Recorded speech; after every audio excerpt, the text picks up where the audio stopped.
I kind of identified that there weren't many folks doing pasture-based rabbit systems. So I'm Kirsten Tyler. And I'm Elias Rosenblatt. And we are Rocky Hill Farm. We have a pasture-based rabbit operation that we've been doing since 2019. We were looking to get into growing food for ourselves and for others. And we knew we wanted to do something with livestock, but at the time we were living on rented land. And so we were looking into livestock options that didn't require a huge amount of investment, particularly around fencing, water, etc.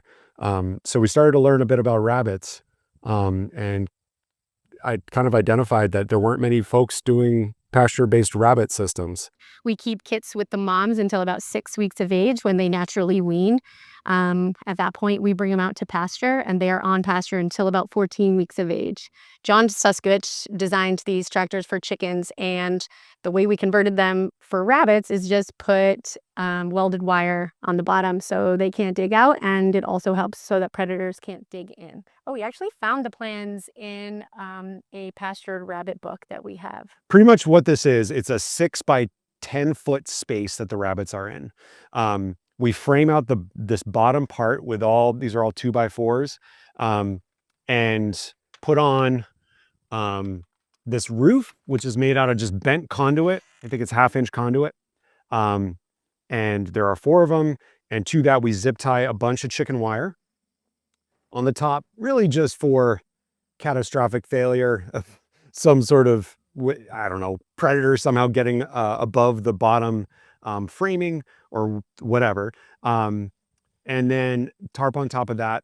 Around the bottom, we do use hardware cloth just because this is the most prone area where a predator would bust through something lighter like chicken wire. But pretty simple design, just screws and wood and some time. We have gravity-fed water here that we do bring water out for.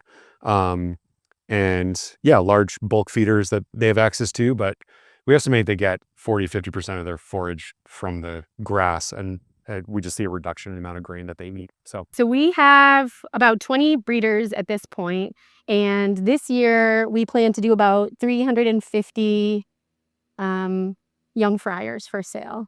Right now we do mostly wholesale to restaurants, and we do some retail.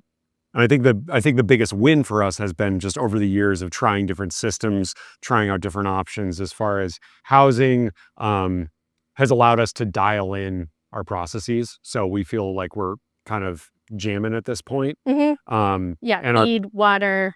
Yeah, so we feel pretty dialed in now. It's just a question of scale of how fast we can grow and meet market demands, which there is plenty of. So